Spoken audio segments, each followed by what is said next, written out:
अस्सलाम वालेकुम। आज की वीडियो में हम करेंगे जी रिव्यू एक्सरसाइज 10 ये जी mathematics book 1 D1 7th edition junior edition आया उस एक्सरसाइज है के और हम करेंगे इसका क्वेश्चन नंबर 4 और क्वेश्चन नंबर 4 का पार्ट नंबर ए और बी करेंगे और बाकी जो पार्ट्स हैं इंशाल्लाह जो नेक्स्ट वीडियोस आएंगे उनमें मैं करवा दूंगी।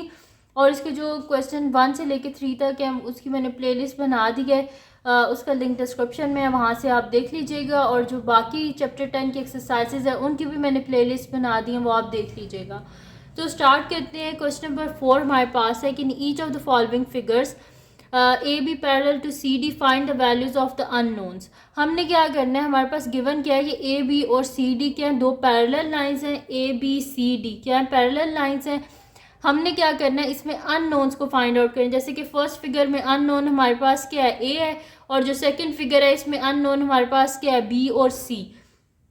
तो फर्स्ट फिगर में हमने फाइंड आउट करनी है ए की वैल्यू। तो ए की वैल्यू जो है वो हम किस तरह फाइंड आउट कर सकते हैं, ए बी सी डी हमारे पास दो पैरेलल लाइंस हैं। तो हम क्या करते हैं, इसके बीच में ना एक लाइन ड्रॉ करते हैं ताकि ये दोनों जो है ना एक दूसरे से स्प्लिट हो जाएं, ताकि हम इस तरह और इस तरह करके पार्ट्स इनको ईज़िली हम सॉल्व कर सकें। ठीक है, तो यहाँ पर मैं इसको मिडल से ऐसे हम इसको कर लेते हैं, सेपरेट कर लेते हैं टू पार्ट्स में। तो और इस लाइन को हम बोल देते हैं पी क्यू। ठीक है, ये जो मैंने लाइन बीच में ड्रॉ किया है इसको हमने बोल दिया पी क्यू। अब यहाँ पर क्या है हमारे पास कि यहाँ पर अगर आप देखें तो अब ये मेरे पास क्या हो गया, अब ये दो पैरेलल लाइंस हो गई है ना, मैंने खुद से बीच में ड्रॉ किया एक लाइन जिसकी वजह से मेरे पास क्या हो गया, ये दोनों पैरेलल लाइंस होगी और ये दो पैरेलल लाइंस होगी। अब इसको हम इजीली सॉल्व कर सकते हैं। हमारे पास ये देखें एक्सटर्नल यहाँ पे तो एंगल है लेकिन इंटरनल नहीं है ना, तो इसके इंटरनल ये जो एंगल है इसको हम फाइंड आउट कर लेंगे। इसको हम किस तरह फाइंड आउट करेंगे कि हमारे पास क्या होता है कि जो हमारे पास दो होती है ना पैरेलल लाइंस, हमारे पास गिवन क्या है कि दो पैरेलल लाइंस जो होती है ना उनके जो इंटरनल एंगल्स होते हैं, जैसे कि ये वाला एंगल और ये वाला एंगल, इंटरनल एंगल्स का सम किसके इक्वल होता है, 180 डिग्रीज के इक्वल होता है। यानी कि हमारे पास ये जो है D E P plus 126 degree, ये किसके इक्वल होगा, 180 डिग्री। ये दोनों पैरेलल लाइंस हैं, पैरेलल लाइंस के ये वाला मैं एंगल कह रही हूँ, ये वाला। ठीक है, तो जो पैरेलल लाइंस होती है ना उनके जो इंटरनल एंगल्स होते हैं, जैसे कि ये वाला, इसको रेड से कर देते हैं बल्कि ताकि आप लोगों को ज़्यादा विजिबल हो। ठीक है, तो इनके जो पैरेलल लाइंस जो होती है ना इनके जो इंटरनल एंगल्स होते हैं, जैसे कि ये वाला एंगल और ये दो पैरेलल लाइंस हैं और इनके ये जो इंटरनल एंगल्स हैं इनका सम किसके इक्वल होता है, 180 डिग्रीज के। तो यहाँ से हम इजीली फाइंड आउट कर लेंगे ये वाला इंटरनल एंगल। जब ये वाला इंटरनल एंगल आ जाएगा ना उसकी हेल्प से क्या हम करेंगे, ये वाला इंटरनल एंगल फाइंड आउट कर लेंगे। ठीक है, तो जब ये ऊपर वाला एंगल आ जाएगा ना फिर देखें ये दो पैरेलल लाइंस हो जाएंगी और पैरेलल लाइंस में इंटरनल जो एंगल्स होते हैं उनका सम होता है 180 डिग्रीज के इक्वल। तो मैं करती हूँ, आप लोगों को ज़्यादा बेहतर समझ आ जाएगी जब मैं इसे सॉल्व करूँगी। तो मैं इसे लिख लेती हूँ कि सोल्यूशन, अभी मैं कर रही हूँ ए पार्ट। तो इसमें मेरे पास ये जो एंगल है डी ई पी, ये वाला डी ई पी, तो मैं यहाँ पे लिख देती हूँ डी ई पी प्लस जो है ये वाला 126 डिग्री इज इक्वल्स टू क्या आ जाएगा, 180 डिग्री। रीज़न क्या है, ये दोनों क्या है, इंटरनल एंगल्स हैं पैरेलल लाइंस के। ठीक है, तो इंटरनल एंगल्स ऑफ कौन सी दो पैरेलल लाइंस हैं, P Q parallel to C D. ठीक है, ये क्या है मेरे पास इंटरनल एंगल्स हैं जो पैरेलल लाइंस हैं मेरे पास पी क्यू और सी डी। उसके बाद हमने क्या करना है, हमें चाहिए डी ई पी, तो 126 को हम दूसरी साइड पे ले जाएंगे। तो मेरे पास हो जाएगा D E P is equals to 180 degrees minus 126 degrees. तो डी ई पी जो है वो मेरे पास क्या आ जाएगा यहाँ पर 180 माइनस 126। ठीक है, तो मेरे पास क्या आ रहा है, 180 माइनस मैंने जब किया 126 तो मेरे पास आ रहा है 54 डिग्रीज। तो डी ई पी मेरे पास आ गया 54 डिग्री, यानी कि ये जो मेरे पास इंटरनल एंगल है ना ये वाला, ये मेरे पास क्या आ गया है 54 डिग्री। मैं यहाँ पे लिख देती हूँ। ठीक है, ये मेरे पास आ गया 54 डिग्री। अब हमने फाइंड आउट करना है ये ऊपर वाला एंगल, ठीक है। तो ऊपर वाला एंगल क्या होगा हमारे पास, ये हमारे पास होगा ना BEP हो जाएगा, ये वाला देखें BEP। ये आपको बताती हूँ कौन सा हमने फाइंड आउट करना है। अब हमने ये वाला फाइंड आउट करना है BEP, ताकि जब ये वाला मेरे पास आ जाएगा ना तो उससे उसका क्या होगा, मेरे पास फ़ायदा ये हो जाएगा कि फिर ये दो पैरेलल लाइंस है ना, तो जो पैरेलल लाइंस में जो इंटरनल एंगल्स होते हैं उनका सम किसके इक्वल होता है 180 डिग्री। तो वहाँ से इजीली हम लोग फाइंड आउट कर लेंगे फिर ए की वैल्यू। तो अभी मैं यहाँ पर लिख लेती हूँ कि BEP प्लस मेरे पास कौन सा एंगल है यहाँ पर BEP। देखें ये सारे एंगल्स कौन से हैं, एक ही पॉइंट पर है ना, एंगल एट अ पॉइंट। तो एंगल एट अ पॉइंट किसकी इक्वल होता है हमारे पास, यानी कि एक ही पॉइंट पे जो सारे एंगल्स होते हैं वो किसके इक्वल होते हैं हमारे पास 360 डिग्री के इक्वल होते हैं, ठीक है। तो BEP plus 54 degree plus 250 degree is equals to क्या हो जाएगा 360 डिग्री, ठीक है। एक ही पॉइंट पे जितने भी एंगल्स थे मैंने सबको ऐड कर लिया, तो वो उनने मिलके हमारे पास क्या बनाया 360 डिग्री। क्योंकि सर्कल क्या होता है, हम एक ही पॉइंट पे कंपास रख के सर्कल बना लेते हैं पूरा, तो जो सर्कल होता है वो किसके इक्वल होता है 360 डिग्री के इक्वल होता है ना, इसी वजह से ये आ गया 360 डिग्री। और रीज़न क्या है, angles at a point,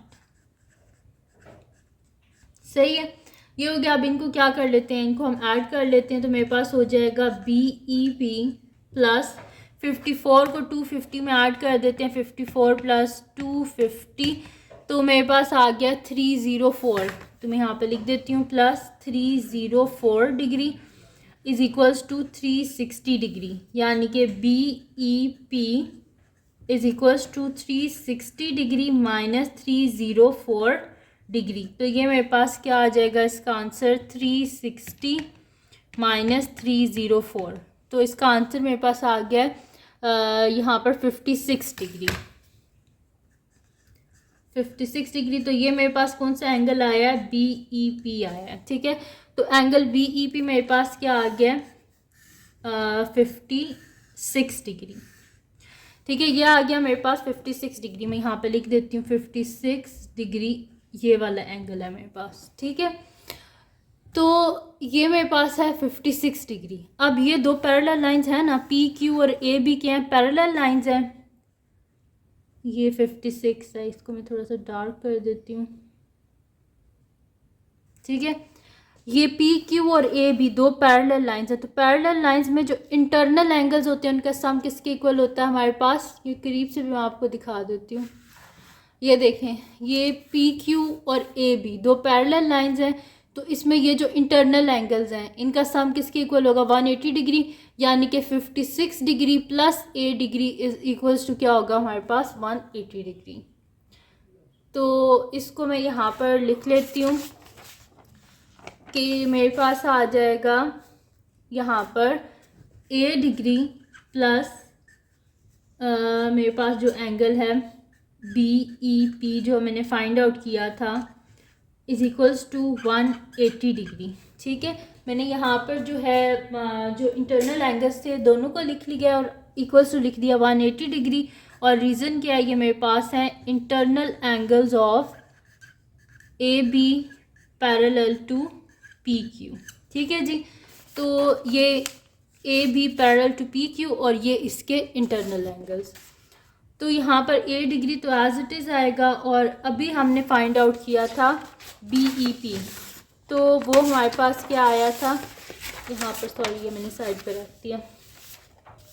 BEP हमारे पास क्या आया था 56 डिग्री, तो मैं यहाँ पर लिख देती हूँ A degree plus 56 degree is equals to 180 degree. तो A degree is equals to 180 degree minus 56 degree.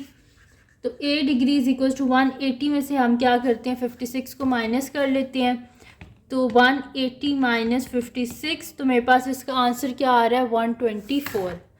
तो A degree is equals to 124 degree, A is equals to 124, ठीक है जी। तो A की वैल्यू हमने फाइंड आउट कर ली है, जो कि मेरे पास आ गया 124। अब हम करते हैं इसका नेक्स्ट जो पार्ट है उसको सॉल्व कर लेते हैं। तो जो नेक्स्ट पार्ट है इसमें क्या करना है, हमने बी की वैल्यू को भी फाइंड आउट करना है, हमने सी की वैल्यू को भी फाइंड आउट करना है। तो इसमें हमारे पास क्या है कि जो इंटरनल एंगल्स होते हैं वो किसके इक्वल होते हैं। तो अगर दो पैरेलल लाइंस हैं तो उसके जो इंटरनल एंगल्स हैं ना उनका सम इक्वल होता है 180 डिग्री के। तो बस यही कर देंगे कि 6b - 21 + 5b - 52 is equals to 180 degree. तो यहाँ पे मैं लिख देती हूँ